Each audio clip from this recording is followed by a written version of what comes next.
first day of my vlog guys. So ang gagawin natin guys, mag-download tayo ng apps na nasa Play Store pero may bayad, pero i-download natin yan ng libre guys. Just watch my video guys until then guys. No to scam guys ha. Excuse me guys. Just follow my step guys. Open your Play Store guys. Na gagawin ko muna kayo na example. Ito yung cooking kaway, may bayad po ito sa Play Store. Example guys, itong cooking kaway na may bayad sa Play Store guys, gawin natin yan libre guys. Nakita nyo naman may 56 pesos yan guys, may bayad talaga siya. Pero pag sa Chrome natin yung download guys, libre lang yan. Kanya lang guys, cooking kaway, dapat yung name ng apps guys, tapos yung may free download guys.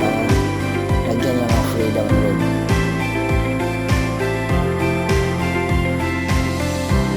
So pasensya na guys, no, medyo mahina yung internet natin dito kasi may bagyo kasi guys. Just wait lang, malapit lang naman yan. APK Pure pala ito guys. Kahit anong apps guys na nasa Play Store na may bayad, mada-download dito guys. Libre lang lahat guys. Kaya huwag kayong mag-alala kung namamahalan kayo sa Play Store. Dito libre lang kasi yun guys eh. So no guys, no, nag-aantay muna tayo. Scroll down muna. Mag-aantay lang tayo para ma-download guys. Just wait lang. Kunting pasensya lang yan eh. Scroll down. Click natin yung download APK. Mag-aantay lang tayo. Magpa-pop up yung download guys.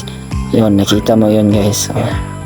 Antayin na lang natin guys at i-install natin yan guys pag matapos.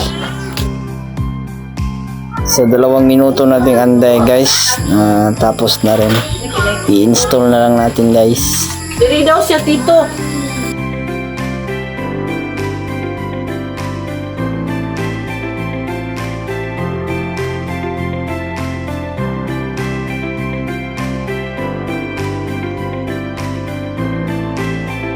Guys, na pag nag-type kayo sa laro or anong application, dapat may free download APK. Yan yung keyword guys para mapunta kayo sa site na free download yung guys. Okay guys, just follow me and subscribe na rin guys para sa maraming tutorial na akong tuturo sa inyo guys. Thank you guys. Bye.